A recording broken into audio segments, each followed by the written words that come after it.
Last pick Corki is a triple marksman actually for IMT, although Corki of course is the magical marksman, so not going to be a problem with the damage types, which is always nice, but very stable 5v5 on the IMT side as well. Nothing fancy, but a lot of good farming champions, a lot of good damage, simple CC, keeping it straightforward I think against TSM.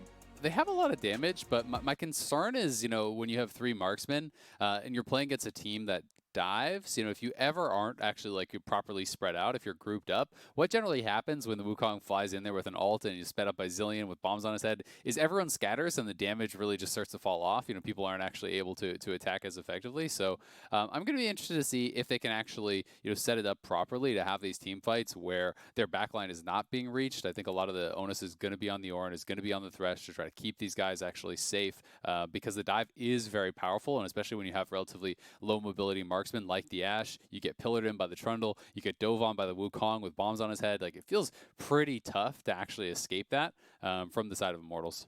Yeah, I'm curious to see how TSM play with yet another different Zilean comp. It's actually now sad, reflecting that they banned Bard, because Bard Zilean is one of TSM's most potent threats when Biofrost was on the team playing Bard. Now again, but all the way back in the day. But like this, like Bjergsen literally, I feel like has just picked Zilean like in so many different comps. Like, they always find a way to make it work. Just a testament to his mastery on the champion. And he was talking about this in his Pro of the Week interview, where he's like, I've been playing for so long that if there's a champion we think that can come back into the meta, chances are I probably have enough games on it to be like, sure, I'll try it. And then they try it, and it either works or it doesn't. And it's very easy for him to go in and out of a wide range of champions. Yeah, and I mean, I think Zilean is just kind of an underrated pick in general. I do think it's one of those champions that a lot of mid laners don't feel super comfortable playing, and that's the main reason that it actually is staying out of the meta. You know, people sometimes can struggle with the laning. People, you know, just aren't as comfortable on this champion. It's almost like one of those things where, you know, we used to see with Aurelion Sol, where it was like very clearly strong on a few players, but no one else ever touched it, and it does kind of feel like it's in that bucket. But I tend to think that Zilean, you know, when played by, you know, people who have a high level of mastery over it, is fairly safe as a blind pick, is incredibly strong with divers, is incredibly strong with hyperscaling marksmen, you know, so it's going to work great with both the Wukong and the Aphelios. So I am excited to see how this plays out. I tend to favor TSM's comp here. I just think that the execution is pretty easy as far as what they are trying to do. Immortals is going to have to really do a good job, I think, you know, spreading in team fights, kiting it out, being able to absorb the initial engage from the Wukong if they want to survive. And of course, we'll look to Xmithie. He's got the more aggressive side of the jungle matchup. Spica went with the Trundle, had the option of going to Graves, but decided that he wanted to take something a little bit more defensive, a bit more team-oriented. So IMT have had, again, like lots of close games recently. This is quite a tall task to topple TSM, but they almost did it against TL. If, you know, they're certainly trying to prove that, hey, this team is capable. I think we've seen that even in their close losses. So how well can they perform against TSM, a team that is also looking to prove themselves here in the league, but not that they're a contender, but that they are the definitive second-place team? Yeah, exactly. You know, it's kind of at that point where, did Hakuho spot that? Yeah, okay. He should be fine. That was actually a nice little angle of approach, because if Hakuho was even like one step further back in that brush, you wouldn't actually have the angle to have people invading from there. I do like that mid lane invade. I also love the one where you actually wrap around through bot lane and come around through the brush. Just some of these less common invade angles can actually work really, really well. I'm a big fan of level 1 invades. It's pretty fun to try to go for in your games. I don't know if I've ever seen it, but like I'd be down for something really wild, like everyone takes Hex Flash, 5-man flash over the Dragon Ball, and then like Hex Flash over some other wall. You could definitely get creative. Yeah, you could go for it. You could definitely go all in for it. Those are a little bit more spicy than maybe I'm looking for, but but I'm definitely down for the 5-man group up, walk somewhere unexpected, hope you get a free kill. Yeah, it's a solid strategy for solo queue for sure. Certainly is, and hey, works sometimes in the LCS, so not this time. IMT spotting it out nicely, but blue start here for Xmithie, same side for Spica. They will be moving towards opposite sides of the jungle. However, I think we're probably expecting these two champions to want to farm it out anyway. So, it is Ignite Graves too, though. Yep, so it is Ignite Phase Rush. And I mean, Graves wants to farm, but he wants to farm his opponent's jungle. He doesn't want to farm his jungle, right? And that's really the kind of defining thing here. In this meta with a lot of the power farmers, you know, some of them aren't as good at the actual ganks. You know, Graves, sure, he can gank if you're really pushed up and he can kind of just walk up behind you and run you down, or if you have really good gank setup. But in general, Graves succeeds at a high level because he wins the duel against his opponent in the jungle, and then he just farms their Raptors, you know, he steals away their buffs, and he's consistently invading, and that's how he's really kind of creating these huge advantages, and then retreats back to his side of the jungle to farm. You know, if you're going to play Graves into Trundle, and especially Ignite Graves into Trundle, and just farm it up until teamfight time, then you're pretty much trolling. Like, you're really just not getting enough out of it. Because, you know, especially against compositions that have heavy dive like this, I do think Graves can struggle to stay safe. And Ignite is just not really going to be anywhere near as effective as Flash, generally speaking, in a team fight. It's more about that 1v1 and kind of asserting your dominance with, you know, low summoner spell cooldown, with Nimbus Cloak, with Phase Rush, trying to slam this Trundle. Yep, for sure. And we'll see if Xmithie does look to get aggressive in a moment. The other kind of early game note here is actually on Bjergsen. He's gone for Glacial Augment in this game, which is like a totally sensible keystone on Zilean. I think the thing that's really interesting for me is that this likely changes his build path. You see a lot of Rod of Ages, lots of tears on Zilean, wanting to build up that mana pool. But when you have Augment, you almost always want to have at least one item that pairs with it. So whether that's Twin Shadows or GLP, I'm curious to see how Bjergsen build changes with this keystone. Yeah, it's going to be Hextech GLP almost 100%, just because you need the Lost Chapter. You need to have some sort of mana, you know, on Zilean, or you will just completely so, you know, you can expect them to rush Lost Chapter, go Hextech GLP. I do think that we will see Spooky Ghost after that, but you are right in that it's not guaranteed to go the second. Sometimes people will be, you know, going towards a death cap or things like that, or a defensive item if they really feel like they need it. But I tend to favor just going for the double active items whenever you are playing this. It sets up so well for your bombs. Zilean champion that I really do like to play, you know, mid lane, and having those just makes it a lot easier to land the bombs. You don't really need to do anything too fancy. You know, send out Spooky Ghosts, they slow them down, you get a range for the E-slow, and you're pretty much guaranteed for the double bomb. Well, good wrap here from Spica, looking for Insanity. Valkyrie out, going to get slowed by Chilling Smite. That'll force a flash. Insanity, though, will stay alive. I think Spica maybe could have just held the pillar a bit longer and tried to get into melee range first. But at the very least, you know, they did force a flash, and it didn't actually cost them any summoners themselves, so it's still a very good gank. But you can actually interrupt Valkyrie with pillar, I do believe, so that is something that you can attempt to do there. Either way, still didn't really take him much time at all, so that was just a quick, easy gank. He's about tied with Graves in farm. You know, he is doing the Gromp right now, and then he'll be pretty much dead even, so he's got to be pretty happy about how this early game has gone.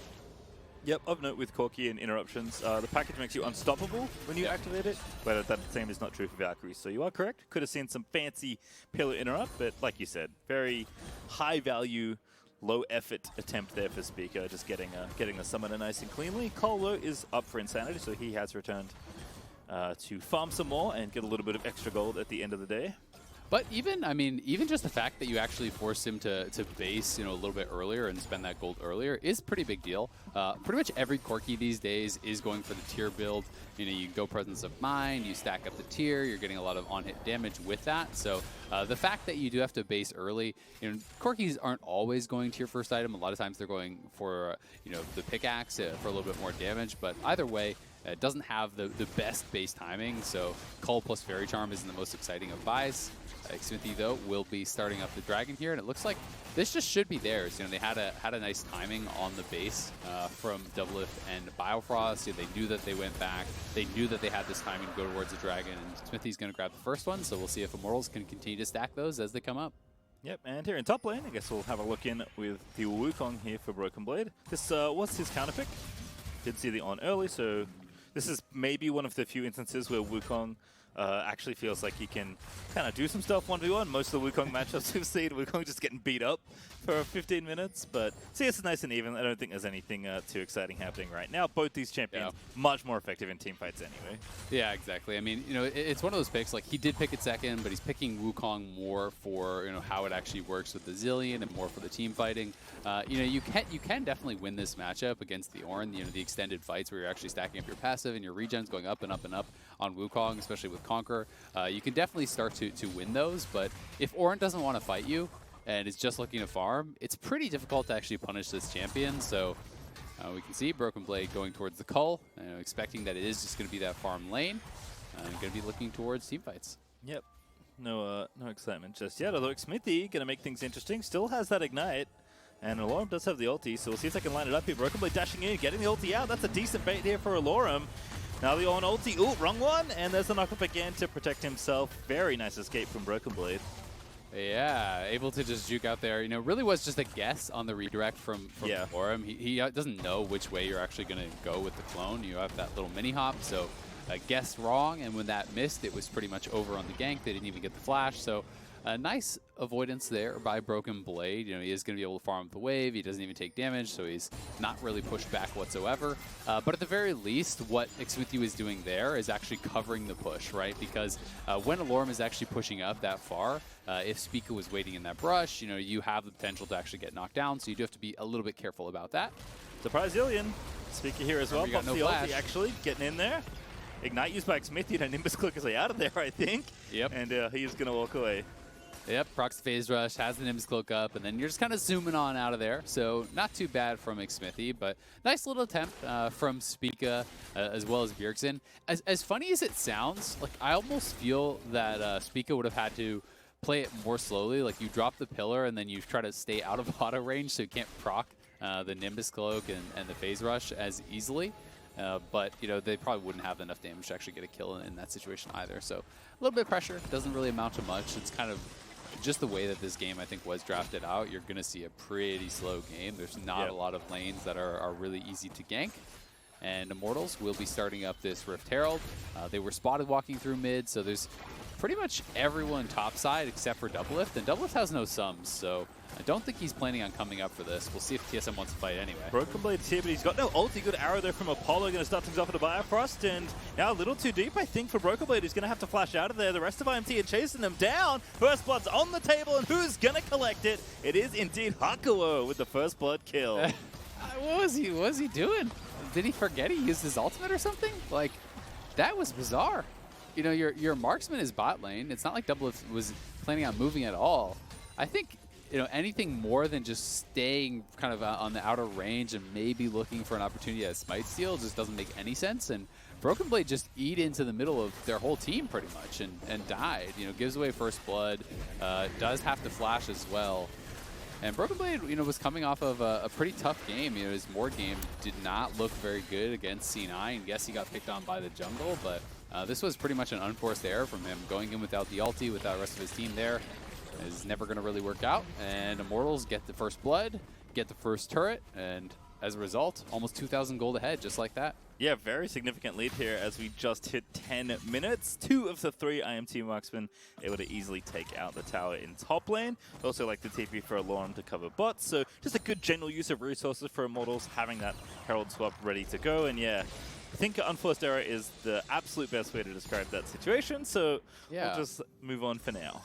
I mean, I think it's fine for TSM to move up and try to see, like, oh, hey, is there some sort of angle where we can poke with bombs and maybe go for a Smite Steal? And then the worst case, you still have 4 people alive and DoubleLift's pushing bot, so then you use those 4 members to actually defend a turret while DoubleLift gets farm on bot side. That all makes sense. Everything, you know, made sense, minus Broken Blade going in. But either way, you know, TSM, as a result, are going to be down a bit. They have closed that gold lead a bit, you know, picked up some plates down here, and DoubleLift, at least, you know, in that 1v1, should be a bit ahead of Apollo. He is up in farm, but Apollo did get some of that local gold off the tower, so I'm not sure exactly how that math is going to work out, but he was getting solo farm and solo experience, so DoubleLift will be at a bit of an edge there. And Zilean obviously does have the passive to donate even more experience, so you know, usually you do want to kind of continue to pool that and pump that into your marksmen, try to really get them going, you know, get some levels on the Aphelios. You can also look towards your other soul lanes or whatever, but getting double at the head could be a really big deal. Yep, also a 5v5 is on the horizon here around this Ocean Drake. TSM have already started it, Broken Blade looking for the flank. This time I can confirm he does have his ultimate. Doesn't have his flash though.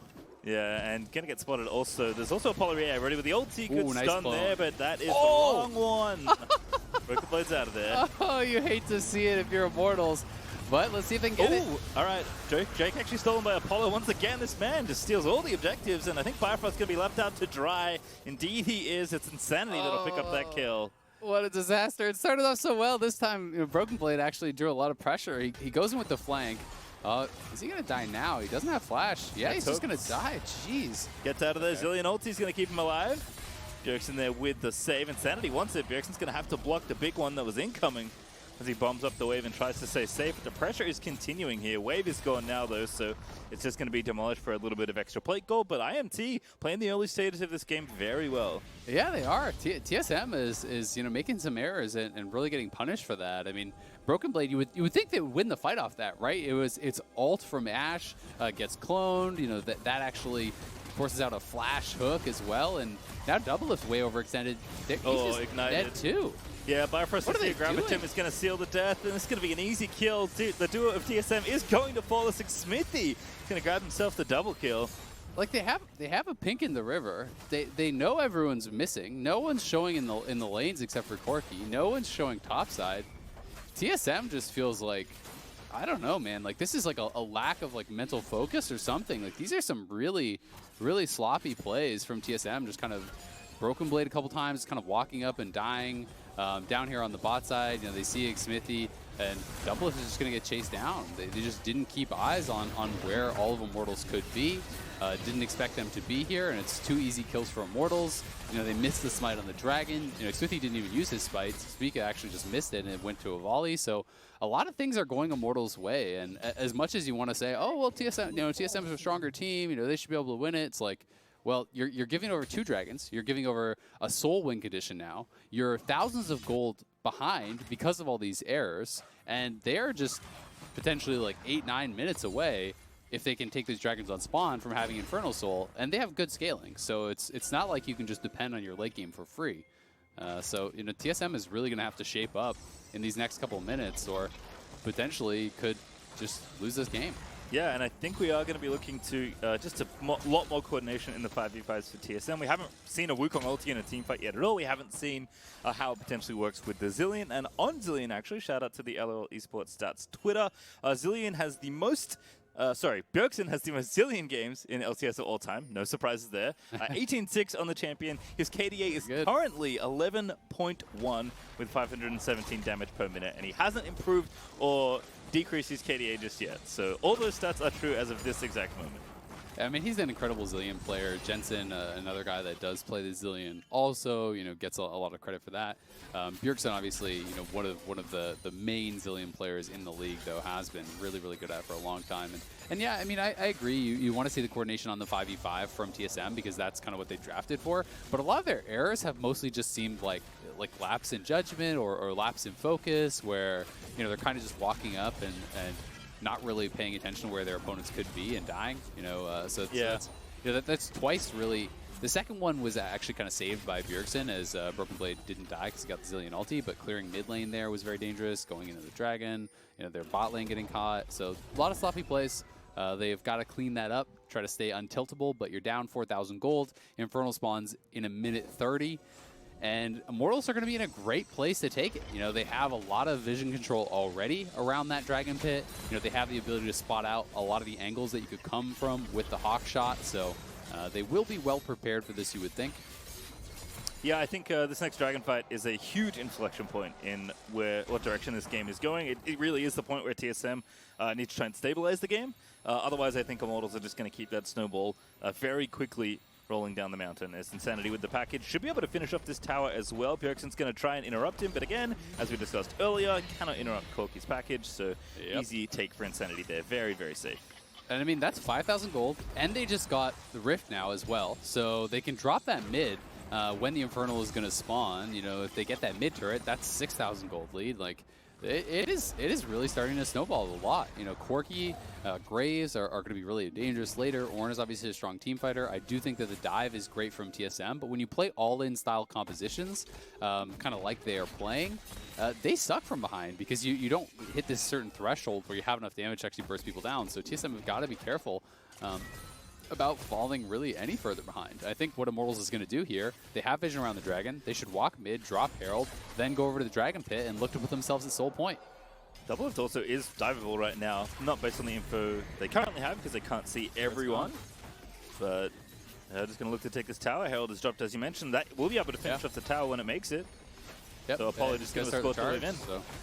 Yeah, this is going to be a dead turret here, as long as it gets its charge off, which it very well should. Xmithie's already doing the dragon. TSM are not going to contest it, so they will lose the dragon. They will lose the turret. They are, geez, like 5,000 plus gold behind. You know, top lane is being defended, so Immortals are kind of just winning all fronts. It's not even like, you know, they were getting turret damage on the top side. Allorim never even came down.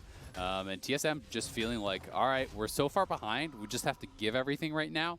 And they have made the decision that it's going to be essentially one last stand for Soul in 5 minutes. You know, that is where we're going to see TSM fight. And that is very likely where the game will just be decided now, you know, based on how TSM have played. If you give up that soul, I don't think you're winning this game at all. And it's going to have to be something. We'll see what happens here in the top lane, though. Brokenblade already started it onto Allorim. Zilean, this should be. Yes, it is. Bjergsen rolling in. 3v1 right now, but Tahm Kench is coming in to make it 5v1, and Allorim absolutely dead to Spica as Brokenblade will be revived by the ulti. But the rest of IMT are here. Apollo already fired off the Ashe arrow, but going to chase in for Xmithie. Oh, Xmithie picks him up with the ulti. Brokenblade kind of flashed into that one, and IMT at least get a trade. Yeah, I mean, that Graves ultimate is such a big cone. It's very difficult to know exactly where it's going. And the projectile's pretty hard to read, too. So they do get the trade. They defend the tower. It does cost them teleport off Insanity, but, you know, flash down off of Brokenblade, TP down off of Bjergsen, and the Immortals are looking to actually continue this pressure here, taking away the Scuttle, looking to threaten for that blue buff. Also, you can see Insanity now done his 2 items. He's on Triforce, you know, looking to stack up his Muramana there. And Allorim is getting close to that level 13 where he can get the first Ornn upgrade. So he is working towards his Abyssal Mask, already has the Sunfire, so trying to get in a position to get that big influx of power. You know, it's about 3,000 gold of stats when you have those 2 items completed and you do ding 13. Otherwise, here's him at least on the scoreboard, which is good. That is also quite the gold graph. The 3 marksmen are very far ahead of everybody else. Yeah. And you can see poor Biofrost down at the bottom. You know, you do become pretty poor as a support. You're very reliant on things kind of going your way as far as taking turrets and getting kills and assists and all that sort of stuff to get a lot of your gold income. And Biofrost, who has gotten none of that, as TSM haven't taken a turret yet, is going to be really, really poor as a result. So Tahm Kench will be more squishy. Obviously, it's not as big of a deal because it is just Tahm Kench, but you know, the 3 carries at the top is really the issue here, you know, for TSM, because those 3 marksmen are all going to be incredibly strong. 3 marksmen all have their 2-item power spike, so they are going to be fully online, ready to go for this next fight. And you know, if I was Immortals, I would even be like saving up 500 gold and buying, you know, buying a flask there, like buying up your elixirs, getting it as strong as possible. You know, if you have triple like Wrath on your marksman at that point in the game, like it's so much extra stats for an early fight. And yeah, usually people don't buy the elixirs until late in the game, until they're at 6 items. But I think when you're on soul point at 22 minutes, I think you should spend the gold and just try to win the game right now. Yeah, certainly is an argument to be made for, you know, IMT just pushing the limit as far as, you know, snowballing this current point of the game. Because as you mentioned, this soul is hugely important for TSM to try and contest. Get stopwatch, get elixirs, get something, get whatever the most possible one fight power you can have is what you want right now as your Immortals. And same thing for TSM, honestly, because if they lose this fight and they lose the Dragon, I think the game's just over. So minute 33, Bjergsen is going to juke out the arrow in the smoke screen. He is. Nice pillar from Spica, though. That will disengage Bjerg from the potential gank. Still a minute 20 to set up for this Dragon, though. So a bit of time for TSM to get back, spend their money, and maybe try and get some vision. Certainly not going to be an easy team fight to try and win, but TSM have basically said we are going to fight at this point no matter what, because they realize they have to. Yeah, you absolutely have to, and the good part is it's usually like 3 items and more where the kind of luxury defensive items start coming through for your opponents. So TSM, while they are behind in gold, they are behind in offensive power. There's no like Death Dance and GA and all this sort of stuff, you know, coming through for the marksmen. So it's still possible to burst these guys down. They do have to execute well. They are at a disadvantage, don't get me wrong. But, you know, if you get on top of the Ashe, if you get on top of Xmithie and Corki, you can still kill him. There's Brokenblade charging onto Xmithie, gonna get the spin again. Here's the Cyclone, but that's not enough to get a kill. The Zilean ulti is nice, but there's the counter ulti, and Brokenblade has to get out of there. Brokenblade flayed back, he's dead to Xmithie. Now it's a 5v4, and Insanity is charging down mid lane. Biofrost's gonna eat the hook. Nice cleanse, though, that he had with the swap spellbook, but Insanity maybe a little too far forward this time. Gonna back away as the Lantern was not clicked on, but he did get out safely. And a good attempt on Insanity's life at TSM. they get the fight, they try it, but it just doesn't really do anything. Yeah, this is kind of becoming the signature play from Insanity to me, though. Like, he plays so well, and then he gets greedy for trying to get too much. Why not just hold the package? Imagine if you're 100% HP with package right now as you're starting up this dragon. It becomes impossible for TSM to approach. They still may not be able to get it. Nice hook on Bjergsen. Into the arrow as well. That's such a good combo from the IMT duo lane. And Spica is completely zoned out this dragon, by the way, so he is not getting it at all. That's going to be a very clean Infernal Soul, sorry. That's take Soul. by Immortals. Yeah. Ouch. It feels like it's time to get out the game, TSM. Immortals is coming through. They are running you over. Over 6,000 gold ahead. Soul completed. Ornn upgraded items, you know, online. Going to be continually pumping in those upgrades.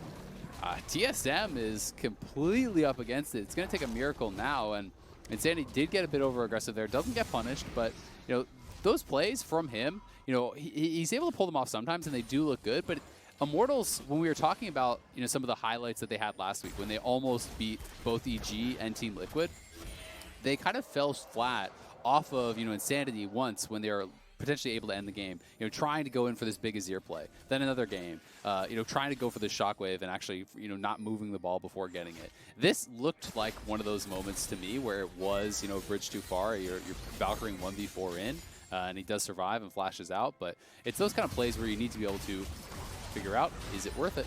Broken Blade going to have to get out of there, but the TP in on the wrong side. It means Broken Blade's going to have a struggle to get out of here. No, sorry, it is Bjergsen. I take it all back. My colors are tricky, but that is going to be a kill onto Insanity. Surely, yes, Bjergsen's able to take it. Now Allorim going to have to get out of there. A very nice TP from TSM to at least get a second kill. Yeah, good job by TSM. They need to get these kind of picks. Mortals do go for that play down on the bottom side. Spica able to respond, though. He was in the area. Bjergsen TP's in. They don't even force out that Zilean ultimate, so good job. And it is a big kill, taking out that Corki, slowing him down a little bit. It is going to be important. So, you know, Bjergsen been playing really, really well this split and is trying again here to make things happen. You can see the pings from TSM over towards the Baron. They know that Immortals has incredible Baron damage, so they want to be careful. Bjergsen just face checking. He's going to have to ult himself there. Going to get the stun to Hakuho, and there's the follow-up arrow from Apollo. Hakuho into stasis he goes, but the rest of TSM are here to chase. Make it kill number 3. Bomb's going to go off. And that's going to be a DoubleLift, actually, with the auto attack at the end for it. Make it 3 kills now for TSM. They're slowly racking them up, Isaac. Yeah, good pick. I mean, again, they get a kill. You know, back-to-back kills now. They do force out the stopwatch, so that is nice also. You know, Hakuho nowhere even close to a stone plate or anything like that. Now TSM able to pick up a top turret off that. They're pushing the bottom turret off that. So this is the first bit of momentum they've really gotten in the game. Over this last couple of minutes, those 2 kills plus 2 turrets gets them on the board. They are slowly starting to claw their way back in. You know, have cut this down from a 6,000 plus gold lead to just about 3.5. But it is still Infernal Soul you're up against. It is still Ornn items that are going to be unlocked here and upgraded pretty soon. So that is a very, very risky spot for TSM. We'll see if they can actually, you know, execute on these team fights, or if Immortals continues to play sloppy. You know, if TSM keeps picking up pick after pick, you know, they can scrape their way back into the game and potentially look to something like that Elder Dragon. But, you know, they've got to keep eyes on the Baron. They've got to keep eyes in this area, because with triple marksman, you can kill this so damn fast if you do not keep track of where Immortals players are at all times. I'm just really glad TSM got a couple turrets, because at one point, you know, we're like counting up the kills and seeing the picks they're getting, and then I was going to take a step back and be like, yeah, but that's actually all they have. There was a point where TSM were getting perfect game by Immortals. Thankfully, that reality has long since passed, but it cannot be like understated how big of a lead Immortals have built up and how big their lead still is. The situation is very precarious for TSM, but as you said, they clearly are confident in their team fight, because they're going to have to be. That's all they have. Yeah, I mean, they have a great team fight. And the, like, ideal situation where, you know, you get that Wukong in the middle of multiple members and the Zilean bombs on top of his head for the bonus damage, and, you know, everything works out and the Inferno Malt goes over top and blah, blah, blah, then it's great, and you still can win. So they're trying to at least stay within striking distance to where they can have that ideal fight and be able to actually get something done, right? And TSM have built themselves a pretty big mountain to climb, but they are trying to get back up it.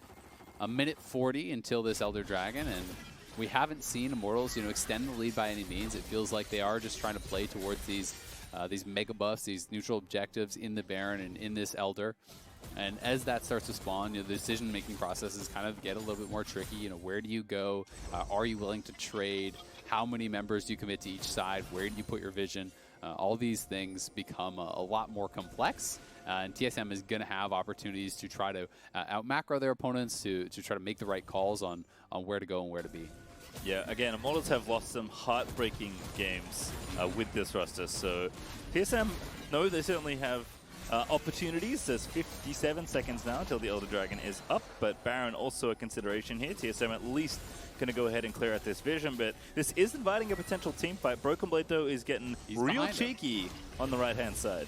Yeah, he wants to flank. He wants Immortals to actually chase up into that topside river, funnel up, with their marksman, and they want Broken Blade to come from behind. This could be that fight they're looking for. Look at them stacked. Xmithie's the target here. Broken Blade looking for the spin, finds the knock-up onto 2 there as the front line eats a little bit, but there's the counter ulti out of Allorim, gets displaced though, so isn't able to hit it, but Xmithie, he's just chasing down Broken Blade solo. That's an easy kill! Xmithie's unstoppable! Xmithie just kites it out, procs the phase rush, drops the Nimbus Cloak, and just kites out the Wukong ultimate, and then chases him down. Bjergsen couldn't actually get back to Broken Blade, and neither Bjergsen nor Broken Blade actually flashed to get closer to each other to be able to get that ultimate off. So it was a good attempt from TSM. I liked the look for a flank there, but it didn't work out. It ended up just being Broken Blade ulting solo onto Xmithie, didn't get much damage down, and now TSM, they are in trouble here. Oh, goodness. Insanity. That looks exactly like that. But he's going to take the lens and back out to safety. He's totally fine as the Inferno multi's not going to clip him, and Biofrost is still awfully low. IMT are going to commit to this Elder Dragon, and I just don't think TSM can get in here for a steal. The bomb is down, but that's not going to be it. And that's Elder Dragon now to Immortals as well. Yep. Insanity, he's getting a little bit too spicy with these packages for my taste. He is getting really, really close to going down. But now Immortals will just run to the Baron. You have Elder, you have the Soul. You are willing to take any fight. You are down to fight at this point. So they're just going to say, all right, we're starting Baron. Come fight us. Let's go. And it will go down incredibly fast here. But Xmithie is taking a lot of damage because there's no Ornn tanking it. There's no Thresh tanking it. They're actually on zoning duty. Looks like TSM's call, though, is just give that up, too, and pray, I guess, that maybe later you do stuff. It's looking pretty rough. Yeah, the amount of time they've got to wait is running out, but Insanity, he's like the guest on Hot Ones that goes straight for the last step. He went for the final hot sauce instantly on that play. This is a ghost pepper. You'll die if you ingest more than 1 dot. And you just look over and he's like chugging from the bottle. Yeah. He's like, wait, stop. Don't do that. You don't have to. Just sit by the Elder Dragon. Hold your package. They can't approach. Got a whole segment to do. All right. Yeah. But Saturday did get out. Immortals just, growing their lead further and further. There was, I think, a worry that they would have stalled out a little long. Maybe like some of those feelings of, oh no, are we throwing away another game where we had such a great lead? But at this point, TSM is just kind of giving over everything Immortals need to finish off this game. And very well, this game could end in the next 2 minutes with this Baron buff up and available to break down some of these towers. It's definitely possible, but Immortals have still got to show us they can do it, right? There is good wave clear between the Zilean and the Aphelios, so that's something working for TSM. Immortals still have got to be able to close, so they've got to be able to either find the right fight or actually split the map enough that TSM can't answer or find a good dive. Like they still need to actually crack the inhibitors and look to get that game-ending damage. Because for now, TSM is just waiting it out. And the Elder buff only has 1 more wave on it, so as soon as the Elder buff is gone, TSM can be a little bit more brave. They're still in a very risky spot, but they will have at least a little bit more of a fighting chance, and that has just about expired. Immortals will crack that mid lane tower, so that will mean at least 1 inhibitor does go their way, and they still have over a minute on that Baron buff to try to potentially go for that bottom inhibitor too. But Elder now expired. Yeah, and maybe the good news for Immortals is that Insanity actually doesn't have the package available, so he cannot zip in there right now. Instead, it's going to be slow and steady. Nice ult from Allorim to zone them off the tower, and that'll be an easy take on the second in-hit tower as well. Here's the flank, though. This is potentially the last fight. Broken Blade coming in from behind. FTP in. Good Cyclone needs to get another one in, though. Gets another set of knockups, but the rest of the team can't really join him, and the damage from these 3 marksmen is absolutely absurd from Immortals. Yeah, they have those Ornn upgraded items on 2 of the 3 marksmen now. They kite it out. They have been very good at disengaging these flanks. And, you know, Broken Blade and Bjergsen have never really been able to get together to actually get that perfect combo off. They are getting zoned out well by the front line there of Immortals, and Hakuho has been in position to peel and drop the lantern to try to get people to safety. So Immortals disengage that very, very well. They are now really close to closing out this game, and I've just got to say, you know, every time we feel like we get the slightest handle on a power rankings, it's just like, what is going on? You know, coming into the week, everyone's like, hey, Immortals is pretty good. They were close against TL and EG, and then they just get blasted by Dignitas, who has 0 wins, and we're like, no, never mind, false alarm, you know, they suck, don't worry about it, we take it all back. And then they come in against TSM, who Cloud9 just told us is the 2nd best team in the league, and they're trashing them. And it's like, what is going on? You just cannot power rank teams in this league. It is insane the variance we've been seeing from some of these teams at the bottom. You know, being able to compete with teams at the top, and then the next day losing the ones that are right at the bottom. Yeah, clearly we can only power rank Cloud9. They're first, and everything else is a big old mess, and they can figure it out. And we can't even trust them to power rank accurately, because clearly TSM, at least this game, not looking like the 2nd best team in the league. It's all Immortals. They're up almost 10,000 gold. 2 minutes 10 to the Baron is up, 1:30 for another Elder Dragon if they need it. Like, we're going to get the last stand pretty quickly here for TSM, as Allorim is going to get trapped in that pillar, but TSM will not commit for that particular kill. Yeah, Immortals just need to slow play this. Allorim's actually got to back up. You need to wait for your supers. That is how you play this out. They are going to look for the dive here. We'll see if they can make it happen. But Biofrost the target into the hook, and oh my goodness, insanity. That damage just blowing through the shield that he couldn't even press.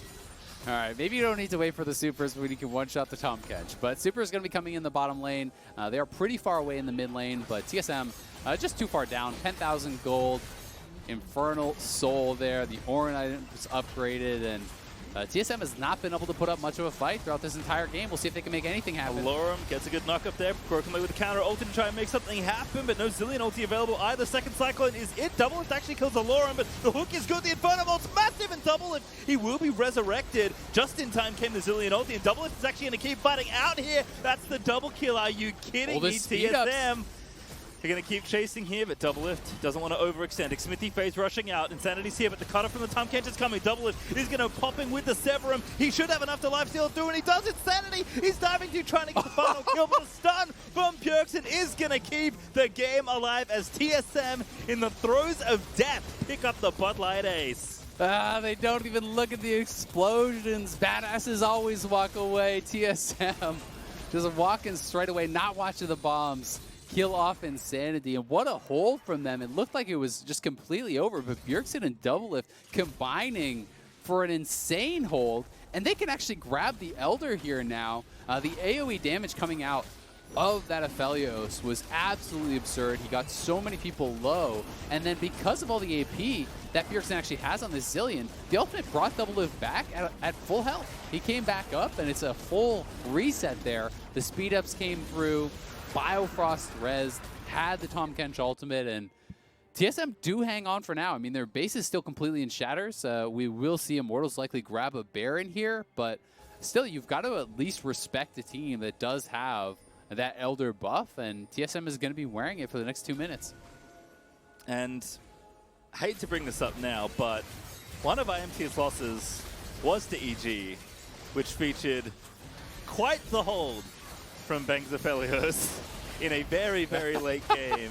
And again, some shades of that scenario did remind me of that game in that last team played. I mean, this is pretty nuts, right? They have Tahm Kench dead. They're feeling like they can just go in for it. You know, they are playing a little bit fast and loose, you know, looking for these types of dives, but it's like they feel like they're so far ahead that they don't need to play it more slowly. But Allorim gets sectioned off on the side by DoubleLift. Then this Inferno Bolt, 4 members stacked up. Look at that AoE. Apollo goes down almost instantaneously, and then guess what? DoubleLift is back. He's still got full health because of that Zilean ultimate there. And Immortals, you know, just made that one mistake. Wukong was down, but you forgot about the Infernum. You forgot about the Aphelios ultimate, and DoubleLift absolutely shreds him. Barely able to kite out from Insanity. Stay alive there as that final kill goes over to Bjergsen. DoubleLift now full 6 items. He is fully online. Yeah. Bjergsen just completed his death cap, so... Oh my god! When there's a will, there's a way, man. The dream is alive. 9,000 damage. I've seen a lot of games where Aphelios just don't do that much damage in the whole game. The DoubleLift just did that in one team fight. Broken Blade and Biofrost did less damage than Allorim in that team fight combined. That is an extremely unrealistic goal grab. Oh man, that is something. We'll see though. Immortals, they do have the Baron buff. Elder expires in 25. You know, they've just got to play it smart, right? Like if you run that situation back and you just wait, there was like 3 or 4 super minions it looked like in the bottom lane. At the very least, there was 2. And you could just allow those to start hitting the Nexus turrets, then hit the top Nexus turret, and TSM can't deal with that. Instead, they got a bit overeager. They try to go for the fight when they could just play it slowly, hit the towers, you know, allow TSM to kind of get corralled back by those supers. They're going to be regretting it now, but they still do have an opportunity as they're still incredibly strong themselves. But I mean, Aphelios is 6 items before the Ashe or the Corki or the Graves at this point. So all right. Insanity's back. He's got the package. IMT are looking for the kill here. 45 seconds still left of Baron. Xmithie's starting to dish out deeps into the front line. Going to ignite Broken Blade again. They're going to take out the first inhib. Here comes Allorim with the ulti. Ornn ultimate to try and end it all. There's the first kill. Immortals just surging in, make it 2 as the double kill comes through for Insanity. And I think this is it. Surely DoubleLift cannot live through this. He's got the Zilean ulti ticking on him, but it's going to go off relatively soon. He QSS is out. He's zooming back. He's trying everything he can to save this game, but I don't think DoubleLift can protect the Nexus as Immortals, yes, I believe they will take down TSM. Oh my god, that was a crazy game. Immortals. Honestly, you got to give them a lot of credit. They are sitting, you know, down near the bottom of the standings. They do pick up their 2nd win of the split, both wins with this roster. And now it's looking more like that Golden Guardians game was a bit of a blip on the radar, because when you look at their games against top teams, you know, they've played against EG, Liquid, now TSM here, you know, in this stretch. 2 of those were very close losses. Now they actually pick up the win here against TSM. But I think TSM should honestly be very disappointed with how they played today. They did have some kind of brief moments of brilliance down the end. You know, it was an exciting hold from DoubleLift and Bjergsen, but they made so many unforced errors in the early stages of the game. Broken Blade, you know, walking up, getting caught multiple times, their bottom lane dying off for free. It just didn't seem like they were on the same page for so many of these fights and for so many of these situations. It just felt like a game where they were very unfocused and, you know, essentially gave over almost an entirely uncontested soul. Like, they got slammed by Immortals in the early game. They gave up 4 dragons, 2 heralds, all uncontested, had no turrets to like 2 or 3. Like, they gave up the first, you know, 9 objectives or so of the game without getting a single one. Yeah, and we talked about it, like, it's triple marksman comp for IMT. Like, granted, one of them's Ashe, but, like, there's not that many tricks you can walk into against that many marksmen. Like, Immortals are playing a very straightforward game. So it does feel like at some point, TSM, like, had to make those errors for Immortals to even get the level of lead they did. But Immortals did get that lead. Yes, there were some spots that looked a little scary, but they did manage to hold on and close out with a very nice final team fight. So with all that, it is time for us to step away.